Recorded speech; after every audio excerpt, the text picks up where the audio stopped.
नमस्कार. आज आपण इयत्ता 5वी गणित घटक क्रमांक 2 संख्याज्ञान यातील उदाहरण संग्रह 2 बघणार आहोत. दशमान संख्यालेखन पद्धतीत 0 ते 9 हे 10 अंक वापरून संख्या कशा लिहायच्या व वाचायच्या हे आपण पाहिले आहे. मित्रांनो, इयत्ता 4थी पर्यंत तुम्ही 5 अंकी संख्या लेखन आणि त्यांचे वाचन शिकलेला आहात. त्याचीच एक उजळणी या उदाहरण संग्रह 2 मध्ये आपल्याला करायची आहे. तर उदाहरण संग्रह 2 मधील प्रश्न क्रमांक 1 बघूया. 1 2 3 4 5 6 7 8 9 आणि 0 या अंकांचा वापर करून 2 अंकी 3 अंकी 4 अंकी 5 अंकी अशा प्रत्येकी 10 संख्या लिहा व वाचा. अतिशय सोपा असा हा प्रश्न आहे. प्रश्न पहिला, त्याचं उत्तर 2 अंकी संख्या. या 2 अंकी संख्या तुम्ही लिहू शकता. 1 2 12 3 4 34 9 0 90 आणखी 8 वर 9 89 54. मी 5 संख्या लिहून देते, उरलेल्या 5 संख्या तुम्ही तयार करून लिहा. या झाल्या 2 अंकी संख्या. त्यानंतर आपण 3 अंकी संख्या लिहूयात.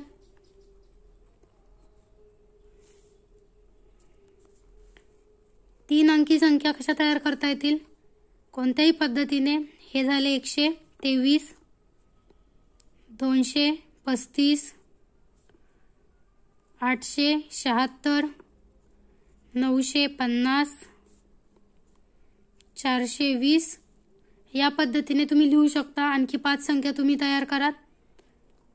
इथे मला फक्त एक गोष्ट तुम्हाला सांगायची. 420 ही 3 अंकी संख्या आहे. 0 2 4 अशी तुम्ही 3 अंकी संख्या लिहू शकता का? तर अजिबात नाही. हे तुम्हाला माहिती आहे. फक्त पुन्हा एकदा आठवण करून देते की या शून्याला इथे काहीच किंमत नसणार आहे.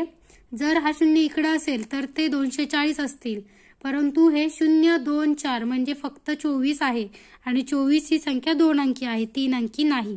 हे लक्षात ठेवा. 3 अंकी 5 संख्या आपण लिहिल्या. त्यानंतर 4 अंकी संख्या लिहायच्या आहेत. कशा तयार करता येतील 4 अंकी संख्या? वेगवेगळ्या पद्धतीने लिहिता येतील. वाचन करा याचं. 1241 9820 4536 5654 आणखी 1350.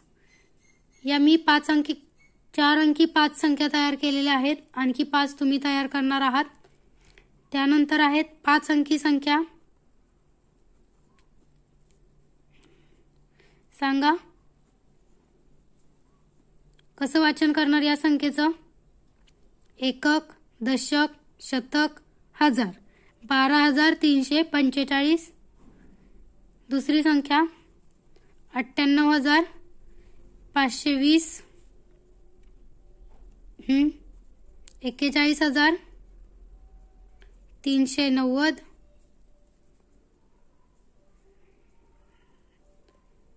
72125.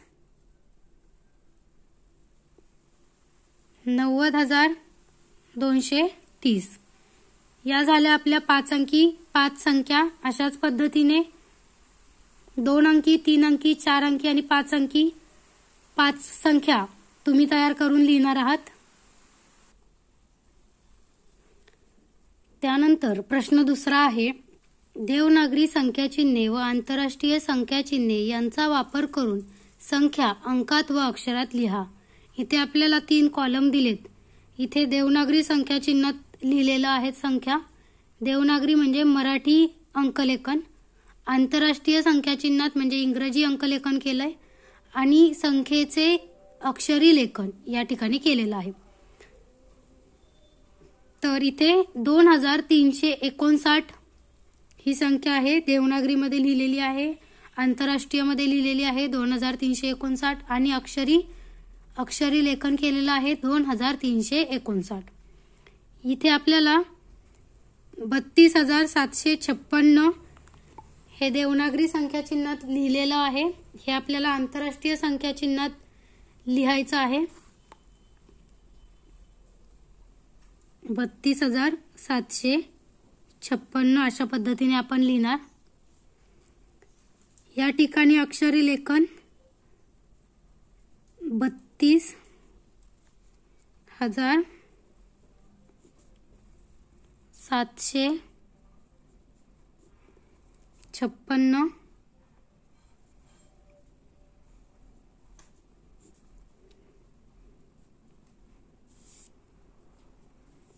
त्यानंतर इथे देवनागरी संख्या चिन्हात आपल्याला लिहायचं आहे.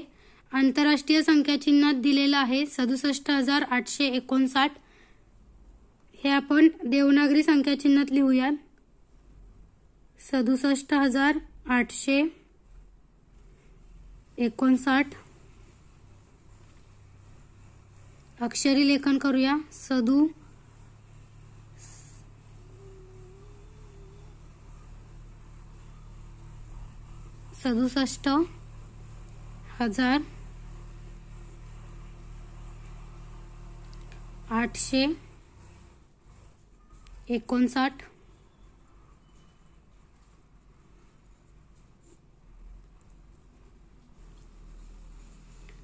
यानंतर इथे दिलेलं आहे 1034. हे आपण आंतरराष्ट्रीय संख्या चिन्हामध्ये लिहिणार. 1034. 1034. त्यानंतर दिलेलं आहे 27,895. ते आपण लिहूया देवनागरीमध्ये. 27,895. तेच आपण आंतरराष्ट्रीय संख्या लेखनात लिहिणार आहोत. 27,895. इथे आपला दुसरा प्रश्न देखील पूर्ण झालेला आहे. यामध्ये आपण देवनागरी संख्या चिन्ह, आंतरराष्ट्रीय संख्या चिन्ह आणि त्याचं अक्षरी लेखन बघितलं. प्रश्न क्रमांक 3 कडे जाऊया.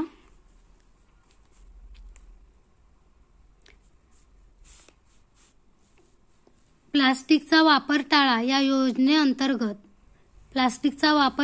योजनेअंतर्गत जिल्हा परिषदेच्या शाळांनी कागदाच्या पिशव्या बनवून किराणा दुकानदारांना व भाजी विक्रेत्यांना दिल्या. त्या पिशव्यांची तालुकानिहाय संख्या वाचा व ती संख्या अक्षरी लिहा. काय करायचं आहे आपल्याला? या ठिकाणी जी काही संख्या दिलेली आहे तिचं वाचन करायचं आहे आणि ती संख्या अक्षरामध्ये लिहायची आहे. कोपरगाव काय केलेलं आहे? कागदाच्या पिशव्या बनवून किराणा दुकानदारांना व भाजी विक्रेत्यांना दिलेल्या आहेत. एका योजनेअंतर्गत प्लास्टिकचा वापर टाळा या योजनेअंतर्गत कोपरगावला 12,740 एवढ्या कागदाच्या पिशव्या दिलेल्या आहेत. पिशव्यांची संख्या आपल्याला वाचायची आहे आणि अक्षरामध्ये लिहायची आहे. तर कोपरगावची संख्या किती आहे? पिशव्यांची 12,740. हे अक्षरामध्ये कसं लिहिणार? आधी मी अंकात लिहिते. हे अक्षरामध्ये कसं लिहिणार? 12,740.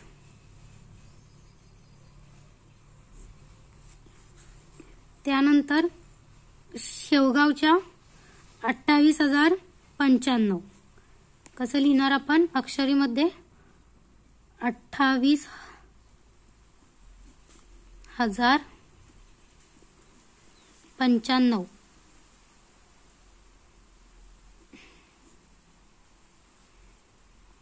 न बाणाचा.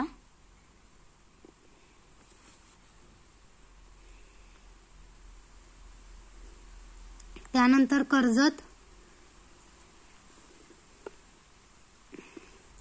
कर्जतचे आहेत 31,608.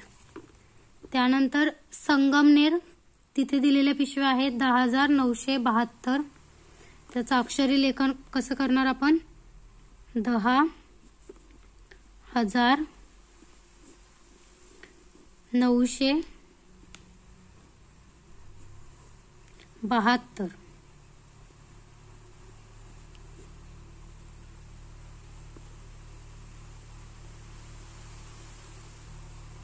इथे आपला प्रश्न तिसरा पूर्ण झालेला आहे. यानंतरचा चौथा प्रश्न आहे, एकूण किती रुपये होतील ते लिहा. यामधला पहिला प्रश्न, 1,000 रुपयांच्या 20 नोटा, 100 रुपयांच्या 5 नोटा आणि 10 रुपयांच्या 14 नोटा या सगळ्याची आपल्याला बेरीज करायची आहे. समजा 1,000 रुपयाची एक नोट म्हणजे 1,000 रुपये असणार आहेत. 1,000 रुपयांच्या 2 नोटा म्हणजे 2,000 रुपये असणार आहेत. या पद्धतीने 1,000 रुपयांच्या 20 नोटा म्हणजे 1,000 गुणिले 20 म्हणजेच किती रुपये झाले? तर 20,000 रुपये झाले.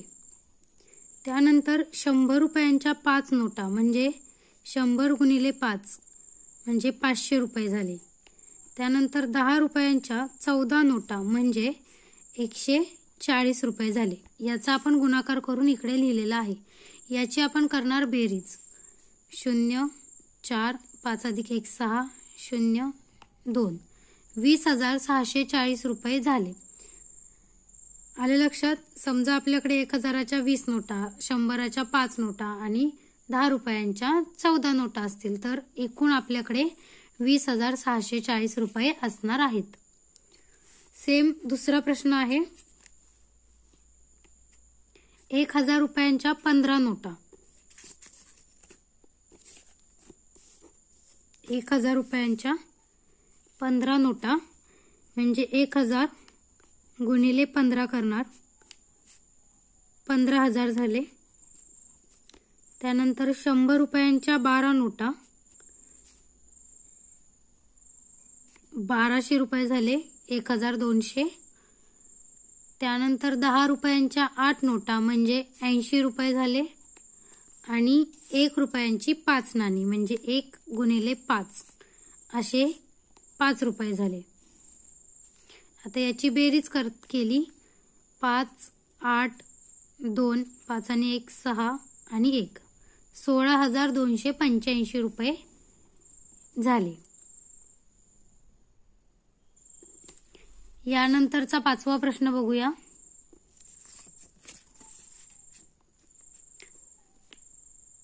चार, 5, 0, 3, 7 हे अंक एक एकदा वापरून सर्वात मोठी व सर्वात लहान 5 अंकी संख्या लिहा. आपल्याला 5 अंकी संख्या तयार करायची आहे आणि हे 5 अंक दिलेले आहेत. 4, 5, 0, 3 आणि 7 हे अंक दिलेले आहेत.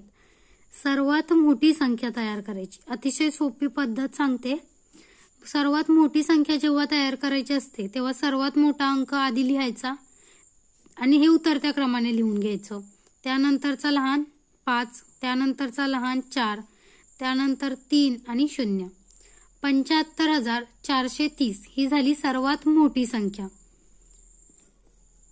तुम्ही हे अंक उलटसुलट करून एकदा चेक करू शकता की समजा मी 7, 4, 5, 3, 0 असं जर लिहिलं असतं तर ही मोठी असती का? तर नाही, कारण हे 74,000 झाले आणि त्यापेक्षा मोठे आहेत 75,000. त्यामुळे ही बेस्ट मेथड आहे की तुम्ही सर्वात मोठा अंक पहिला लिहा आणि त्यानंतर उतरत्या क्रमाने जा, तुम्हाला सर्वात मोठी संख्या मिळून जाईल.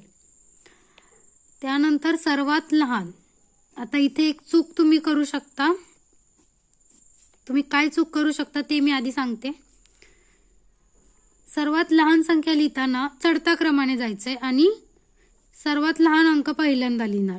0 तुम्ही पहिला लिहाल, नंतर 3, 4, 5 आणि 7 या पद्धतीने तुम्ही लिहित असाल तर हे चुकीचं आहे, कारण ही संख्या 5 अंकी झालीच नाही. ही संख्या झाली 4 अंकी. संख्या कोणती झाली? 3,457. तर ही झाली 4 अंकी संख्या. आपल्याला हवी आहे 5 अंकी संख्या. मग अशा वेळी करणार काय? तर फक्त हा अंक आहे तो आधी लिहिणार, हा 0 इकडे लिहिणार आणि 4, 5, 7 हे झाले 30,457 आणि हीच आपली आहे सर्वात लहान 5 अंकी संख्या. इथेही तुम्ही अंक पुढे मागे करून बघू शकता. इथे शून्याच्या ऐवजी मी 4 घेतलं तर ते 34,000 होतील आणि ते 30,000पेक्षा मोठे होतील. त्यामुळे तुमच्या लक्षात येईल की सर्वात लहान संख्या ही 30,457 आहे. यानंतरचा 6वा प्रश्न बघूया. 6वा प्रश्न आहे, गाव व त्या गावाची लोकसंख्या दिलेली आहे. या माहितीवरून पुढील प्रश्नांची उत्तरे लिहा. तळा या गावची लोकसंख्या किती आहे? 40,642. मोरेगाव 87,012.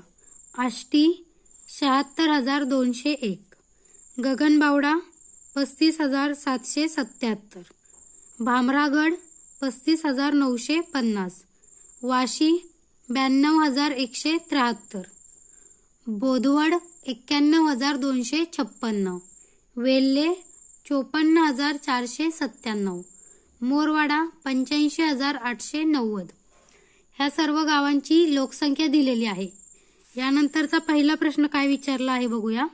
सर्वात जास्त लोकसंख्या असलेले गाव कोणते? त्याची लोकसंख्या किती? इथे आपण अंक बघूया, इथे आपण संख्या बघूयात आणि ठरवूया की कोणती लोकसंख्या सर्वात जास्त आहे. 40,000, 87,000, 76,000, 35, 35, 92, 91, 54, 85. तर इथे तुमच्या लक्षात येईल की सर्वात जास्त लोकसंख्या ही 92,173 आहे आणि ती वाशीची आहे.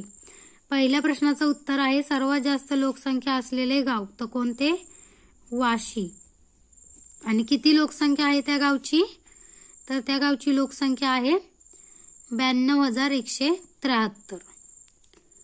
यानंतर दुसरा प्रश्न आहे, मोरवाडा व मोरेगाव या 2 गावांपैकी कोणत्या गावाची लोकसंख्या जास्त आहे? मोरवाडा किती आहे? 85,890 आणि मोरेगाव 87,012. इथे लक्षात येईल कोणती जास्त आहे विचारलंय तर ती मोरेगावची जास्त आहे. मोरेगाव किती आहे? फक्त कोणत्या गावची लोकसंख्या जास्त आहे विचारले, उत्तर येणार मोरेगाव. यानंतर तिसरा प्रश्न आहे, सर्वात कमी लोकसंख्या असलेले गाव कोणते? त्याची लोकसंख्या किती? सर्वात कमी कुठे दिसतंय? 35,000, 35,000, 777 आहे आणि 950 आहे. तर 35,950 ही जास्त आहे, 35,777 ही कमी आहे. म्हणजे गगनबावडा हीच या गावची लोकसंख्या सर्वात कमी आहे. नीट बघा तुम्ही. बरोबर, अगदी बरोबर. 35,000 कोणत्या गावची लोकसंख्या सर्वात कमी आहे? तर गगनबावडा आणि ती आहे 35,777.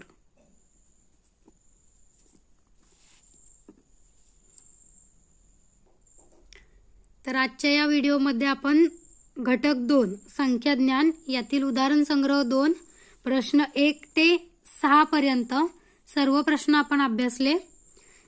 सविस्तर स्पष्टीकरण आपण बघितले या ठिकाणी. तर व्हिडिओ आवडल्यास नक्की लाईक करा, चॅनलला आपल्या सबस्क्राईब करा जेणेकरून पुढील येणारा व्हिडिओ देखील तुम्हाला पाहता येईल. आणि व्हिडिओ जास्तीत जास्त विद्यार्थी मित्रांपर्यंत शेअर करा. थँक्यू.